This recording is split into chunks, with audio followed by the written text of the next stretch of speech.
Good morning मित्रांनो. तुम्ही graph पाहिलाच असेल. मी आज कशावरती बोलणार आहे. हावेवर आज आपलं लास्ट चॅप्टर आहे सिक्रेटमधलं आत्मरहस्य. पण त्याच्या अगोदर मी माझा काही अनुभव सांगतो आहे. म्हणजे मागच्या ऑलमोस्ट 6 ते 7 वीक झालं, म्हणजे ऑलमोस्ट 1-2 महिने झाले मी चॅनल चालू करून. माझ्या चॅनलचं नाव पण तुम्ही बघू शकता, 2047 विकसित भारत. मोदीजींचं जे स्वप्न आहे विकसित भारत, ते आपण कसं साध्य करू शकतो. आणि भरपूर जणांनी मला विचारलं की बाबा तू हे बुक रिडिंगच का हे केलं. कसं आहे, ज्यावेळेस आपण काही पुस्तक वाचतो त्याच्यातून आपली जी विचार करण्याची क्षमता आहे किंवा विचार करण्याचा वे आहे तो बदलतो. हे असं माझं वैयक्तिक मत आहे. याच्यावरती कुणाचा आक्षेपही असू शकेल, पण त्याच्यामुळं मी हे बुक रिडिंगसाठी विषय घेतला. आणि माझं पण लक्ष मोदीसारखं की 2047 पूर्वी भारत हा विकसित देश झाला पाहिजे, हे माझं पण स्वप्न आहे. पण त्याला कसं करता येईल, तो विकसित भारत कसा होईल. आपण ज्या सध्याच्या वेळेने चाललो आहे त्यांनी कधीच होणार नाही आहे. तर माझ्या पर्सनल लाईफमधले काही एक्सपिरियन्स तुमच्या शेअर करतो. मी ऑलमोस्ट मागच्या 5.5 इयर्स, म्हणजे जवळपास या सप्टेंबरला मला 6 वर्ष कंप्लीट होतील, मी साऊथमध्ये आहे. तर तुम्ही जर बघितला तर मी मागच्या 6 वर्षापासून साऊथ बघितलं आहे. आणि जन्मापासून 2020पर्यंत मी महाराष्ट्रात होतो. आणि मी नॉर्थ पण एक्सप्लोअर केलं आणि साऊथ पण एक्सप्लोअर करतो आहे सध्या. तर मी तुमचं आपल्या या साऊथ आणि नॉर्थ याच्यामध्ये मेजर डिफरन्स काय आहे की सिविक सेन्समध्ये जे साऊथ आहेत, जे साऊथचे राज्य आहेत, जसं की केरळा, तमिळनाडू, वेस्ट बेंगॉल, हे इतक्या वरती का आहेत. आणि मला पण पूर्वी असंच वाटायचं की हे सर्व काही थोतांड आहे. पण मी ज्यावेळेस स्वतः अनुभवलं तर नक्कीच साऊथचे जे स्टेट आहेत ते नक्कीच सिविक सेन्समध्ये आपल्या नॉर्थपेक्षा 100% पुढे आहेत. मी माझे पर्सनल काही एक्सपिरियन्स शेअर करतो तुम्हाला. रिसेंटली म्हणजे केरळाला माझी एक ट्रिप झाली आणि मी एका माझ्या मॅनेजरच्या मुलाच्या लग्नासाठी गेलो होतो. तर झालं असं आहे की मी ज्यावेळेस बसमध्ये एंटर केलं, जनरली मी इकडे बसने ट्रॅव्हल करतो, जे लोकल ट्रान्सपोर्ट आहेत, त्याच्याने काय होतं की आपल्या इथले लोकांचे वर्तन आणि हे त्यांना आपण एक्सप्लोअर करू शकतो. तर मी बसमध्ये एंट्री केली. तर प्राधान्याने जर तुमच्याकडे एखादं बाळ असेल, इस्पेशली महिलांसाठी, बस कितीही फुल असू दे, तुम्हाला नक्की जागा भेटणार. कुणीतरी जागा उठणार आणि तुम्हाला जागा देणार. आणि झालं माझ्याशी पण तसंच, कारण माझ्यासोबत माझी बायको आणि माझी मुलं पण होते. मी उभा राहिलो, पण माझ्या बायकोला आणि माझ्या मुलांना जागा भेटली. पुढचं मी काढलो होतं, म्हणजे थोडं अगोदरच निघालो होतो, कारण तुम्ही बघितलं असेल माझ्या याच्यावरती तो पलक्कड फोर्ट बघण्यासाठी थोडं अगोदरच मी ट्रॅव्हल चालू केलं होतं. लग्नाचं रिसेप्शन म्हणजे जवळपास 6-7 वाजता होतं, पण लवकरच 1:30-2 वाजताच मी सुरुवात केलं होतं इथून. तर म्हणजे मी उभारलेलो होतो आणि म्हणजे तिथला जो म्हणजे कंडक्टर जो आहे त्याशी मी बोलत होतो की म्हणजे कुठून आहे, काय आहे. म्हणजे जनरली मी ज्यावेळेस ट्रॅव्हल करतो त्यावेळेस मी सहप्रवासी किंवा कंडक्टरांच्याशी बोलत राहतो. तर त्या कंडक्टरनी, मी त्याला सांगितलं मला असं जायचं तर मला पलक्कडलंच आहे, पण मला त्याच्या अगोदर मी फोर्टला जाणार आहे बघण्यासाठी, तिथून मला कसं जावं लागेल काय त्याला विचारत होतो. तर त्या कंडक्टरनी जो पलक्कड फोर्ट आहे तिथं स्टॉप नाही आहे, त्याच्या थोडं एक 500-600 मीटर पुढं स्टॉप आहे.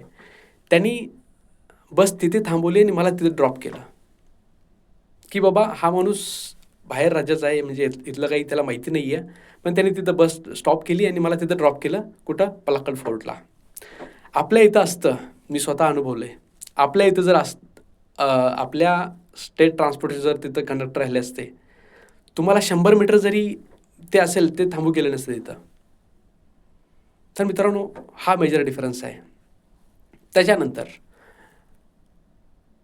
पलक्कड फोर्टपासून माझा जो मॅरेजचा जो हॉल आहे, तो हार्डली असेल एक 1.5 किलोमीटर, म्हणजे 1.3 किलोमीटर समथिंग आहे. तर आता मी पुढचा रिक्षावाल्याचा अनुभव सांगतो मी तुम्हाला, की आमचं भाडं ठरलं, की त्यांनी म्हणजे ज्याचा नंबर होता तो आला आणि त्याला म्हणलं मी असं या हॉलला जायचं आहे तिथं.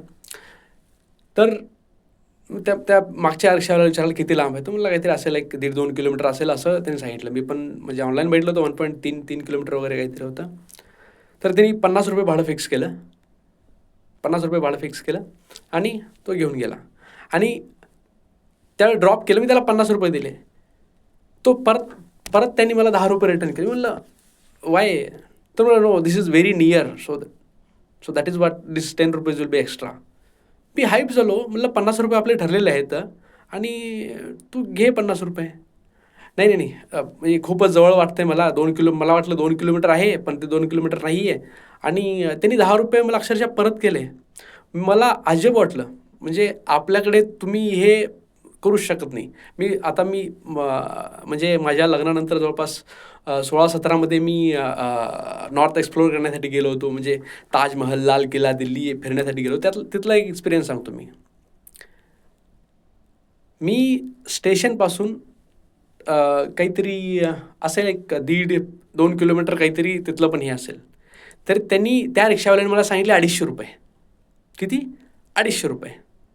आणि तो ₹200च्या खाली यायला तयार नाही. हावेवर त्यावेळेस मी आणि माझी बायकोच होतो. पण फायनली 180ला डील फिक्स केली 1.5 किलोमीटरसाठी. तर याच्यावरून आपण विचार करू शकतो की की आपण लोकांचे जे सेन्स आहेत किंवा लोकांचा किंवा रिक्षावाले झालं किंवा काहीही झाले, लुटण्याचा जो प्रकार आहे आपल्याकडे भरपूर आहे.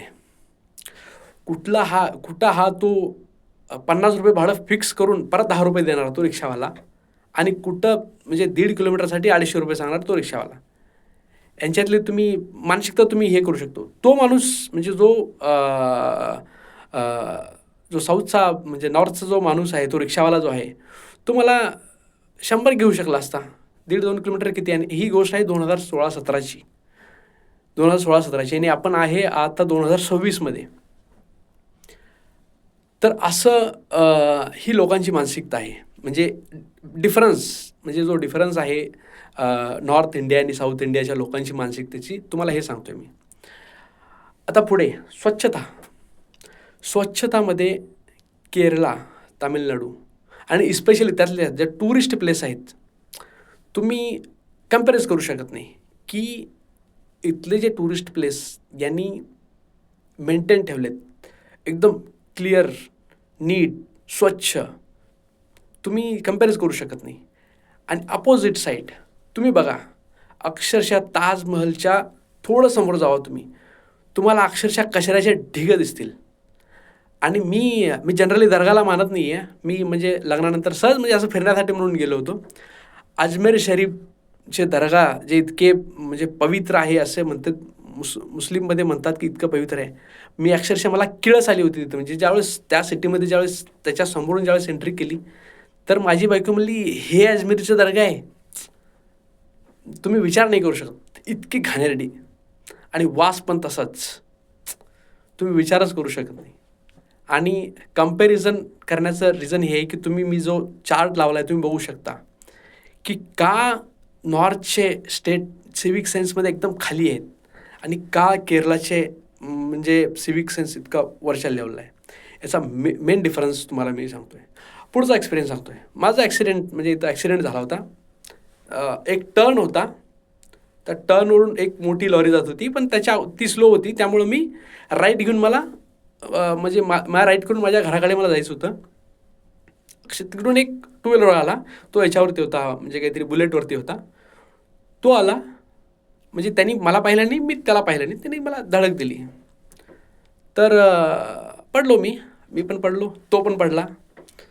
तर उठलो अक्षरशः मी पण उठलो आणि त्याला पण म्हणजे कारण त्याची बाईक हेवी होती. त्यांनी त्याला उचलण्यासाठी 2-3 म्हणजे लोकांनी थांबलं आणि हे केलं. मी त्याला विचारलं, "सॉरी" म्हणलं, म्हणजे मी "no, no problem. Actually because of this lorry I am not able to see you and you also not seen me. No problem." That's okay. मी म्हणलं, "लागलं बिगलं का?" म्हणजे त्याला थोडं ते खरचटलं होतं. म्हणलं, "हॉस्पिटलला जायचं का?" म्हणलं, "जवळचं हॉस्पिटल." "नाही, no problem. I will take care." आणि याच्या उलट मी तुम्हाला सांगतो, मी याला चाललो होतो, महाराष्ट्रामधला एक्सपिरियन्स सांगतो मी तुम्हाला. मी चाललो होतो रायगड, म्हणजे रायगडसाठी काहीतरी चाललो होतो आणि मी होतो बाईकवरती. मी, माझी बायको बाईकवरती होतो. म्हणजे कारण पूर्वी मी बाईकवरतीच म्हणजे महाराष्ट्रात होतो त्यावेळेस, ज्यावेळेस मुलं व्हायच्या अगोदर मी बाईकवरतीच फिरायचो. तर म्हणजे एका ह्याच्यावरती एक सिंहगड रोडवरती कुठेतरी म्हणजे एका ह्याच्यावर मला तो एरिया एक्झॅक्ट आठवत नाही आहे. झालं काय, समोरच्यानी एकदम ब्रेक घेतला आणि मी त्याच्या जाऊन म्हणजे मी पण ब्रेक घेतला, पण जरा जाऊन त्याचा जो सायलेन्सर आहे त्याला टच झाला. तो उतरला आणि चालू केलं मला शिवाय द्यायला. "तुला अक्कल नाही का? तुला बघता येत नाही का? तुला हेच." अरे म्हणलं, "तुला नुसता टच झाला आहे. तुला काही झालं असतं." तो काय म्हणतो माहिती आहे का? "काही झालं असतं तुला दाखवलं असतं मी काय आहे ते." अरे म्हणलं, "तू माणूस आहे का भिताड आहे?" ही लायकी आहे आपल्या लोकांची. म्हणजे आपल्याकडे सहनशीलता किंवा दुसऱ्यांना समजून घेण्याची कॅपॅसिटीच नाही आहे. मला वाटतं हा व्हिडिओ मोठा होईल.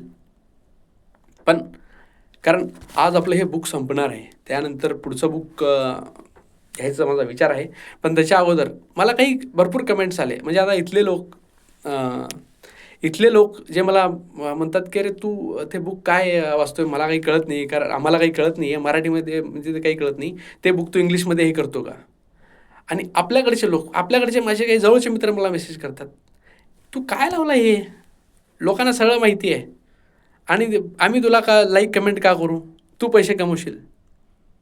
म्हणजे मानसिकतेचं मी तुम्हाला हे सांगतोय. कारण माझ्या एकदम जवळच्या जवळच्या लोकांनी मला मेसेज केला, की "बाबा तू तू पैसे कमवशील. आम्हाला काय भेटेल तुला लाईक करून किंवा तुला कमेंट करून." मी कधीही म्हणलं नाही आतापर्यंत, की मला लाईक करा किंवा कमेंट करा.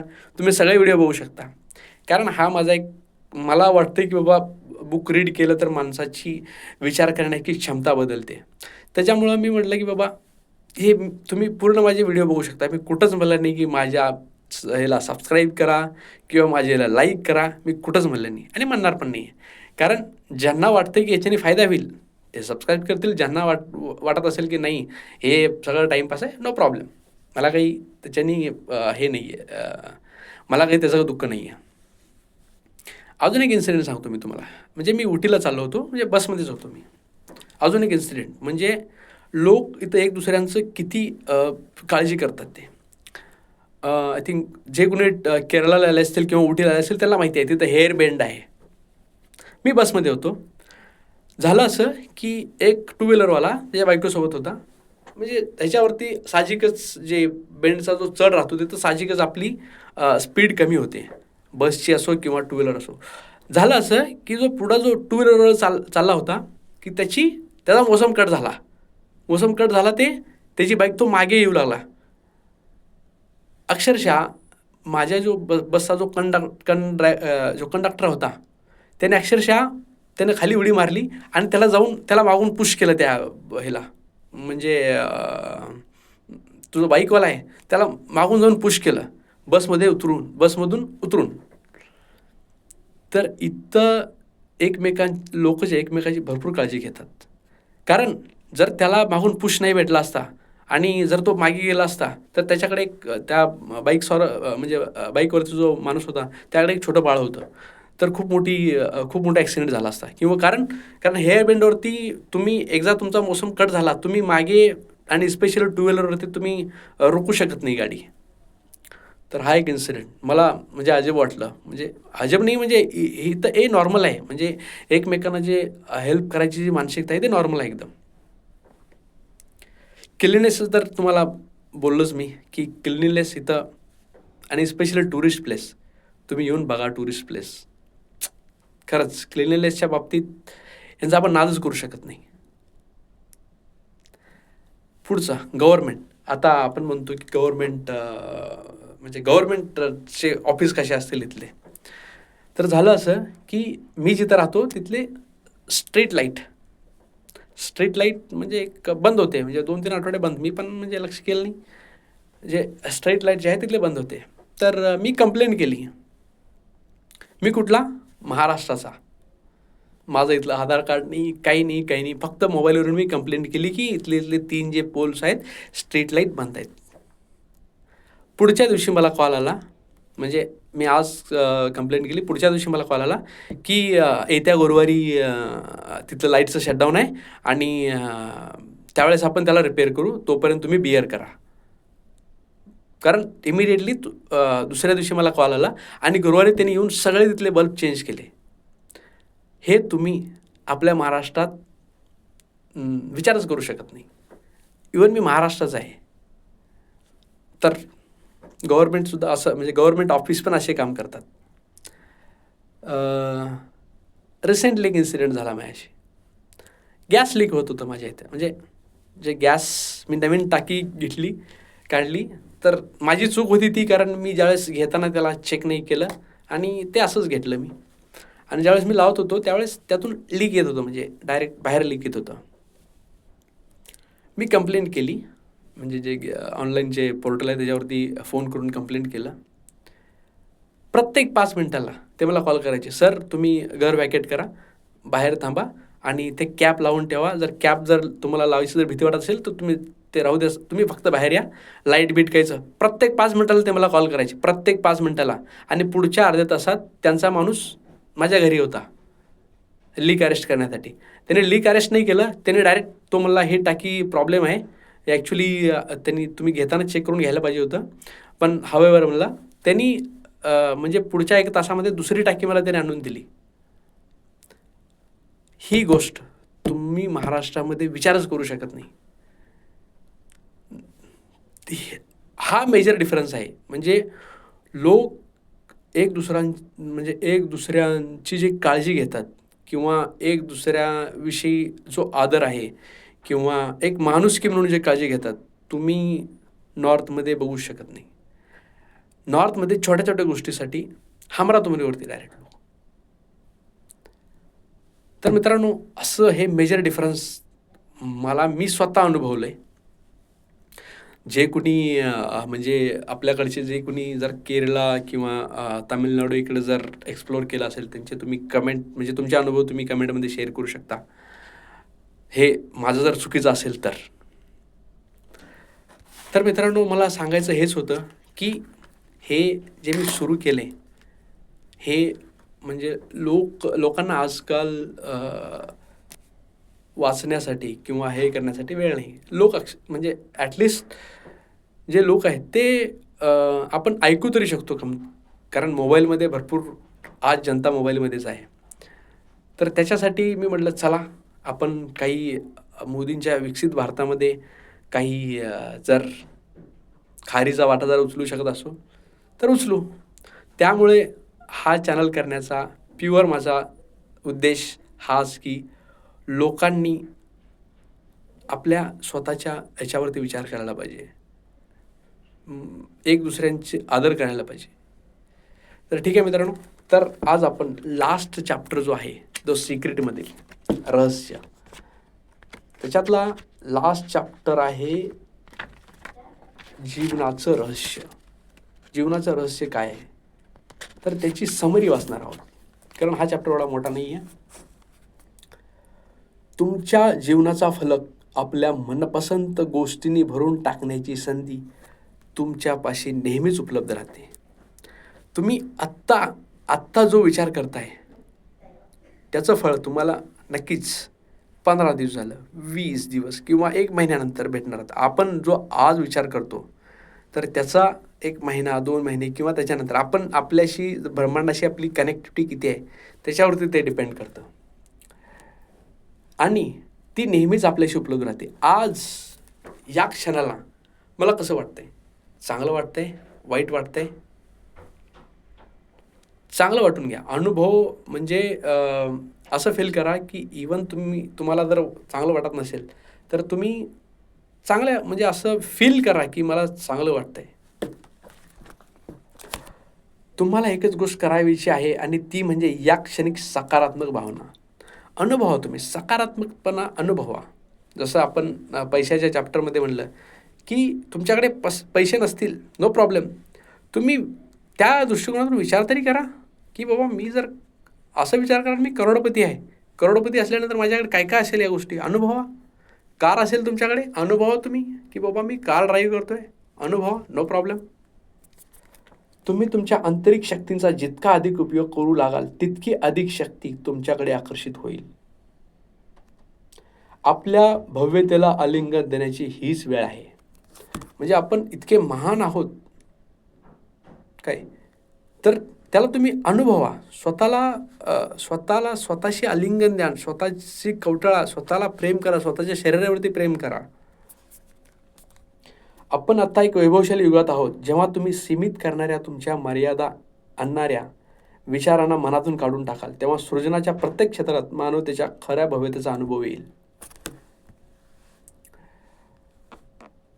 तेच करा ज्यातून तुम्हाला आनंद मिळेल. जर तुम्हाला माहीत नसेल की तुम्हाला कोणत्या गोष्टीने आनंद मिळतो, तर विचारा, स्वतःला विचारा की मला कशात आनंद वाटते. तुम्ही जी गोष्ट करत आहात, जर त्याच्यातून तुम्हाला आनंद भेटत नसेल तर विचारा स्वतःला की मी ही गोष्ट करताना मला आनंद भेटत नाही, तर मला कुठली गोष्ट केल्यानंतर आनंद होईल, ती गोष्ट करा. जेव्हा तुम्हाला आनंद देणाऱ्या गोष्टी तुम्ही मनापासून आणि आवर्जून करू लागता, या आनंदासाठी स्वतःला समर्पित करता, तेव्हा तुम्ही आनंददायक गोष्टी तुमच्या जीवनात आकर्षित करता. कारण तुम्ही आनंद पसरवत असता आणि ब्रह्मांडात आनंद प्रक्षेपित करत राहता. ज्यावेळेस तुम्ही आनंद ब्रह्मांडात प्रक्षेपित कराल, नक्कीच तुमच्या जीवनात आनंद येईल. तर मित्रांनो, असं हे द सिक्रेट बुक आपलं वाचून संपलेलं आहे. तर मित्रांनो, कुठलीही गोष्ट आपण जसा विचार करतोय, आपली मानसिकता या घडीला काय आहे, या क्षणाला मला कसं वाटतंय, याच्यावरती ज्यावेळेस तुम्ही विचार कराल तर नक्कीच तुमचं भविष्य चांगलं असेल. धन्यवाद मित्रांनो.